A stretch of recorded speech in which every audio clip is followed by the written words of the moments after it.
ECG ಅಥವಾ sensor unit test ನಡೆಸುವ ವಿಧಾನ. ಹೊಸ ಇಸಿಜಿ ಟೆಸ್ಟ್ ಅನ್ನು ಪ್ರಾರಂಭಿಸಲು ಮಾನಿಟರಿಂಗ್ ಸಾಫ್ಟ್ವೇರಿನಲ್ಲಿ ನ್ಯೂ ಟೆಸ್ಟ್ ಇಸಿಜಿ ಮೇಲೆ ಕ್ಲಿಕ್ ಮಾಡಿ. ಡಾಕಿಂಗ್ ಸ್ಟೇಷನ್ನಿಂದ ಸೆನ್ಸರ್ ಯೂನಿಟ್ ಮತ್ತು 6 ಎಲೆಕ್ಟ್ರೋಡ್ಗಳನ್ನು ತೆಗೆದುಕೊಳ್ಳಿ. ಈಗ ಎಲೆಕ್ಟ್ರೋಡ್ಗಳನ್ನು ಸೆನ್ಸರ್ ಯೂನಿಟ್ಗೆ ಜೋಡಿಸಿ.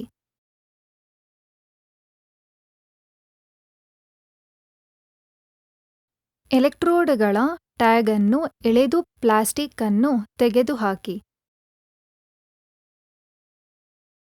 ಈಗ ಸೆನ್ಸರ್ ಯೂನಿಟ್ನ ಮಧ್ಯಭಾಗವನ್ನು ಹೊಟ್ಟೆಯ ನಾಭಿಯಿಂದ ಕೆಳಗಿನ ಭಾಗದವರೆಗೆ ಇರಿಸಿ.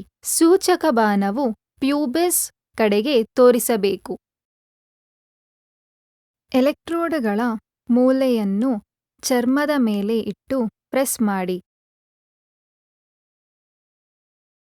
ಸೆನ್ಸರ್ ಯೂನಿಟ್ ಅನ್ನು ಆನ್ ಮಾಡಿ ಮತ್ತು ಸಾಫ್ಟ್ವೇರಿಗೆ ಕನೆಕ್ಟ್ ಆಗಲು ಕೆಲವೇ ಸೆಕೆಂಡುಗಳು ವೇಟ್ ಮಾಡಿ.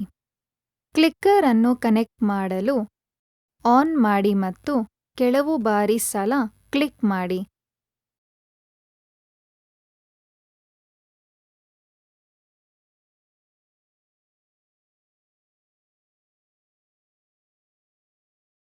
ಟೆಸ್ಟ್ ಅನ್ನು ನಿಲ್ಲಿಸಲು ಸ್ಟಾಪ್ ಅನ್ನು ಒತ್ತಿ.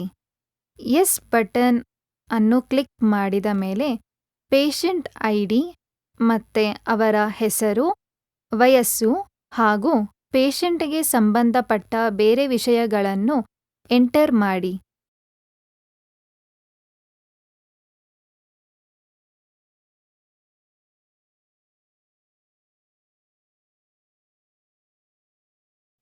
ಅದಾದ ನಂತರ ಸೇವ್ ಆ್ಯಂಡ್ ಎಕ್ಸಿಟ್ ಮತ್ತೆ ಕನ್ಫರ್ಮ್ ನ ಕ್ಲಿಕ್ ಮಾಡಿ. ಈಗ ನಾವು ರಿಪೋರ್ಟ್ನಲ್ಲಿ foetal heart rate, foetal movement, uterine activity, patient details ಹಾಗೂ ಅನಾಲಿಸಿಸ್ ನೋಡಬಹುದು.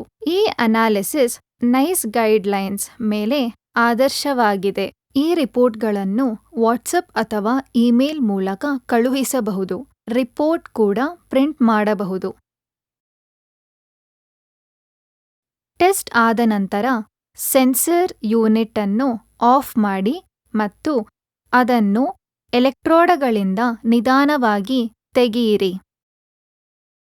ನಂತರ ಎಲೆಕ್ಟ್ರೋಡ್ಗಳನ್ನು ತಾಯಿಯ ಹೊಟ್ಟೆಯಿಂದ ನಿಧಾನವಾಗಿ ತೆಗೆದು ಸರಿಯಾಗಿ ಬಿಸಾಡಿ.